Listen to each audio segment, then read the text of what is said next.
Hello, dear friends. Good morning, good afternoon, good evening. We have come with another information update from Finland. The second hearing of our Simon Ekpa's case. His case is our case, so we are all interested. We want to pick every bit of thing that happened there. We can't leave him alone. Our prayers also should remain with Mazi Nnamdi Kanu. Two of them are representative of Biafra. They are the ones speaking what we should have been speaking to power. They are the face of Biafra right now as it stands. It is not because they are thieves or because they like carrying gun or whatever that they are there. They are just doing it to match the power and the suppression of the zoo. They are just doing it to match the killings that the zoo is doing against Biafrans, because it is called what? Self-defense.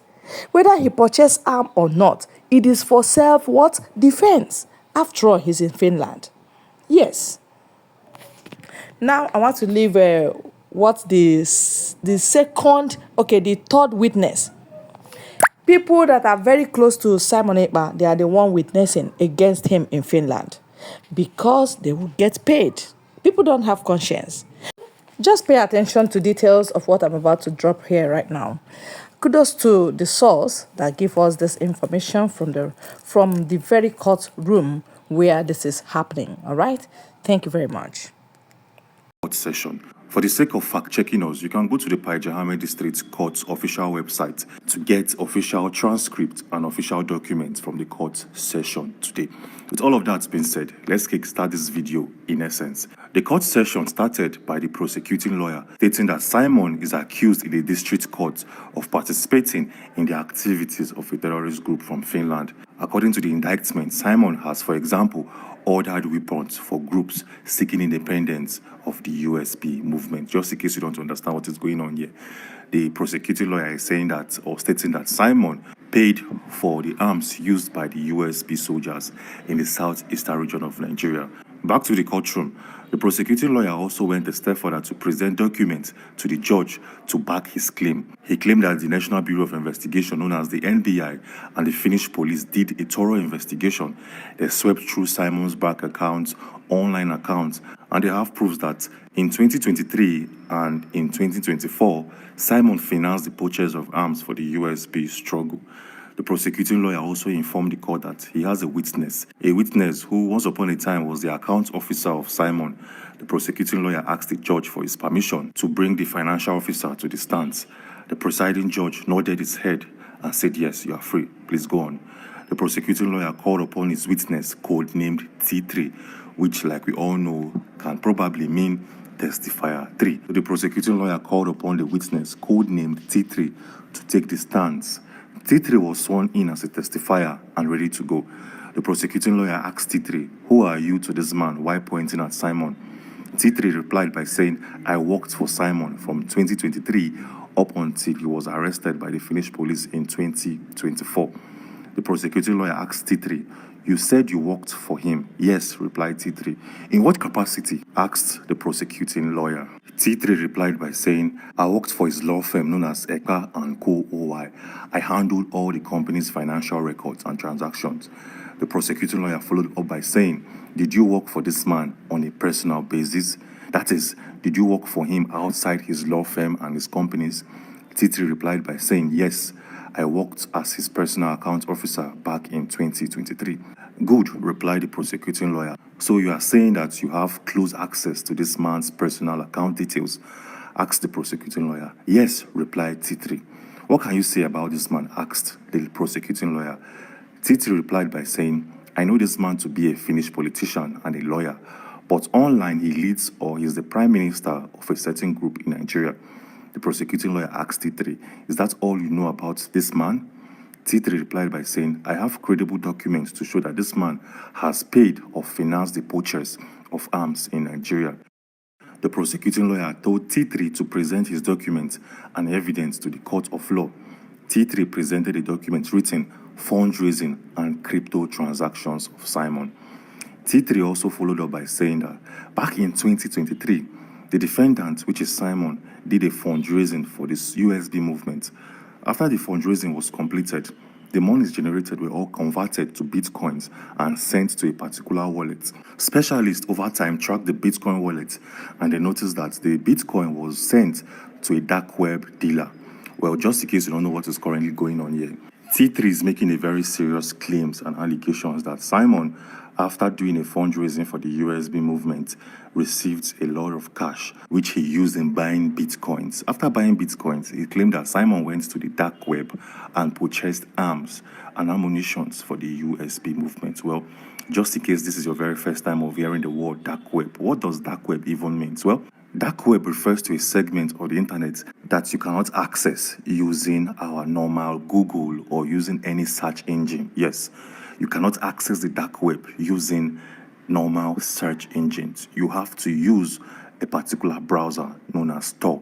So the dark web is a section of the internet that is hidden from every other individual out there. It's a very dark part of the internet where a lot of transactions, illegal transactions, are being conducted.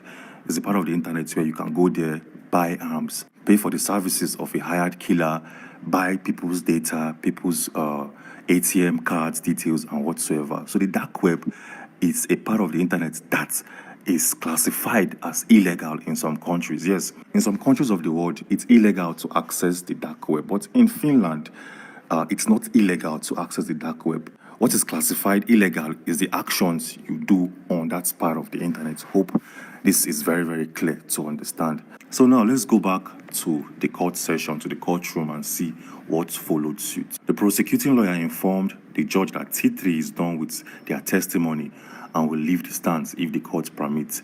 This is where Simon's lawyer asked the judge to grant him permission to cross-examine T3.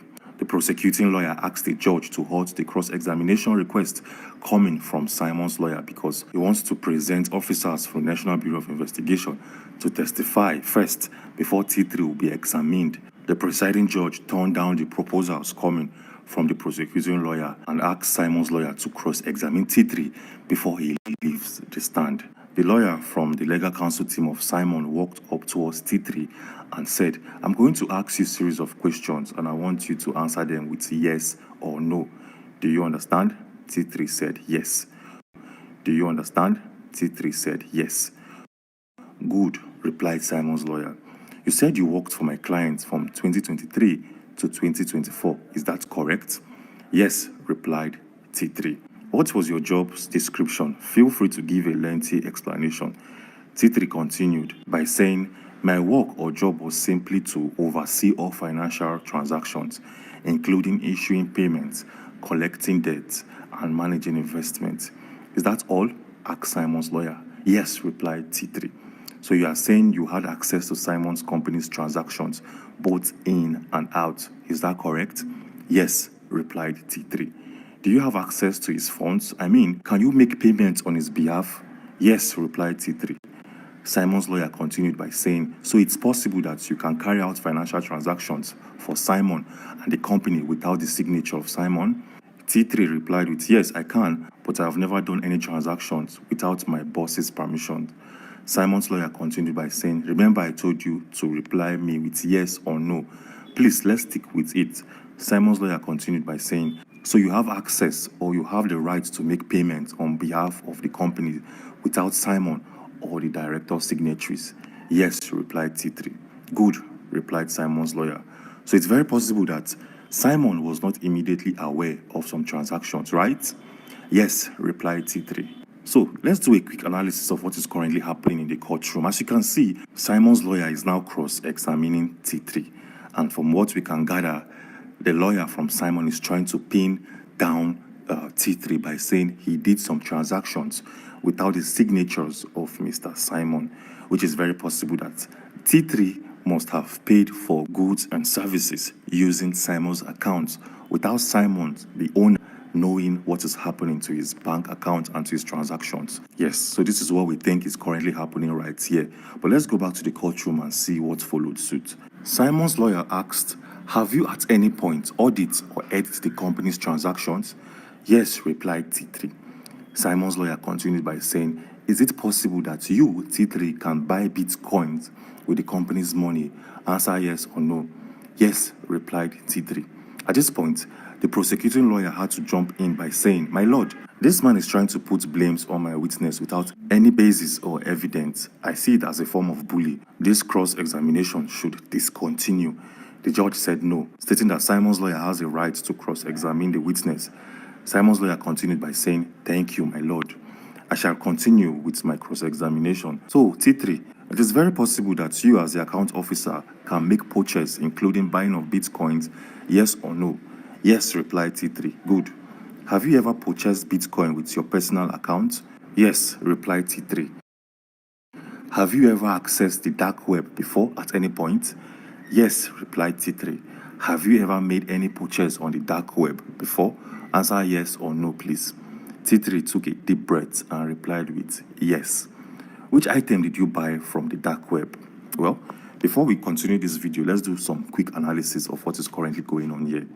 Like I've said previously, accessing the dark web or the deep web in some countries are legal, but the actions, what you purchase on the dark web, can be classified as illegal based on the item you purchase. So, accessing the dark web itself is not illegal in Finland.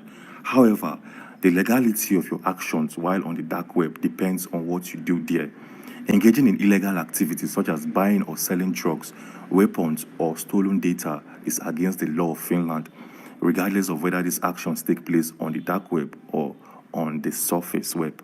The only item T3 has purchased from the dark web is a mystery box, which you get to see and understand in this video. So the question here is, what is a mystery box? Because T3 said he's going to say that he purchased a mystery box from the dark web. So in essence, a dark web mystery box is a type of package that you can purchase from the dark web containing unknown items. Yes, this is very simple. You pay for a box. The box is termed a mystery box.